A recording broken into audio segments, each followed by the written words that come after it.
It's time to take a look at our big story. This week, Kathy Richards and I take a look at the perceptions taking root in the territory about the cabinet of Premier and Finance Minister Dr. D. Orlando Smith.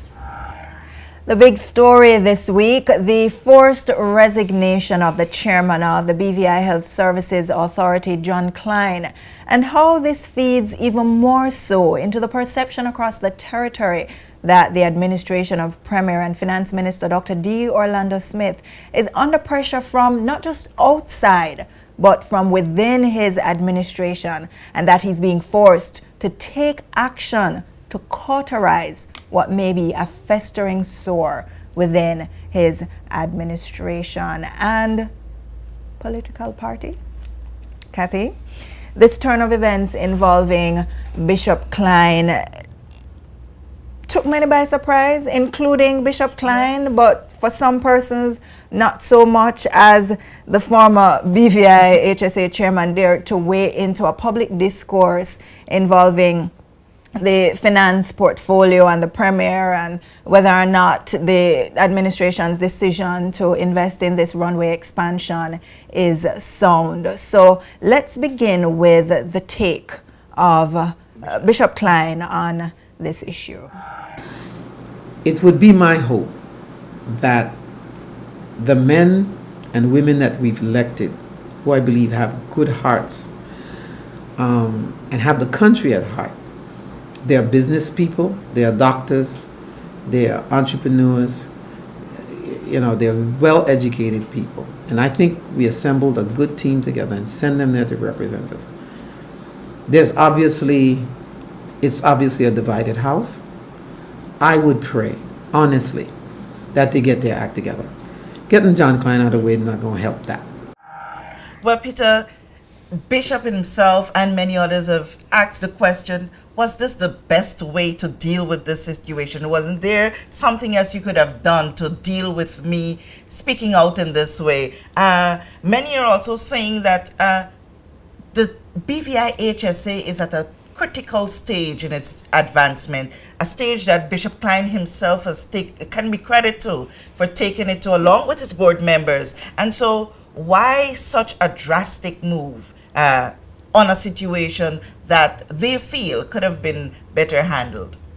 So Kathy, many are also of the view that this Bishop Klein's comment about the perceived disunity within the Premier's cabinet should not be taken lightly.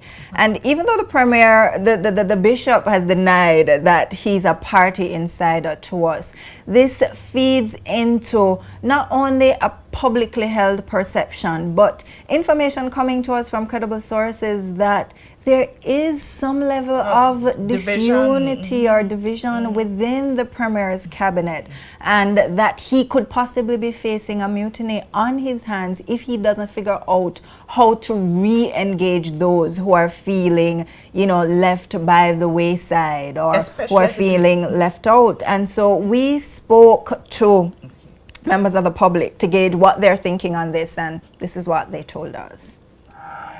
The government, as the NDP is a divided situation, and it could easily lead to a vote of no confidence. So the question is, where is the BVI in all of this? The state of the government right now, if you ask me, it's kind of chaotic. There seems to be some type of disagreement among members, the cabinet, especially with the airport project and stuff like that, a recent demanding resignation of the chairman from the hospital board. But I think it's good for democracy that, that we cannot always have the same opinions and we have to differ and disagree to agree.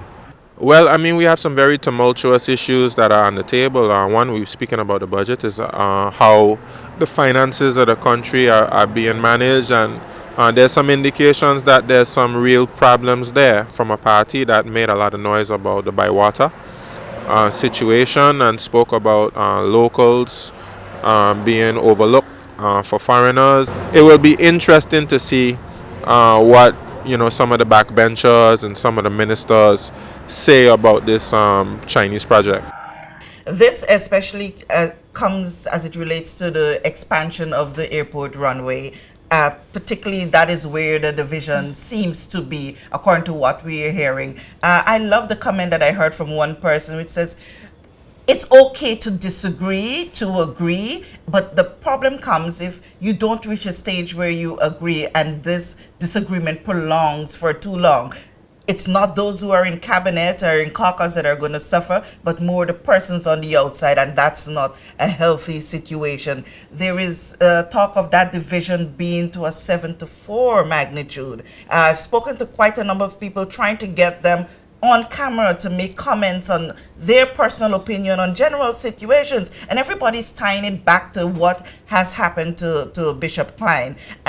Persons feel that good is going to come out in the end, they're going to agree eventually, but the point that persons want to see clarified, and this is coming even from opposition leaders, is that was this the best thing to do? And should persons really feel that fear of speaking their mind as it relates to any situation, whether it be of government or the immediate boss?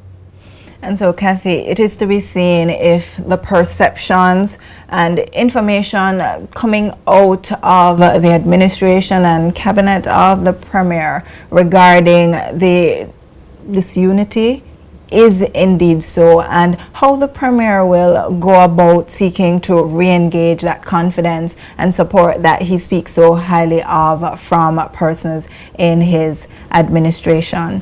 That's it for the big story for this week. Check us out right here on JTV Channel 55 next week.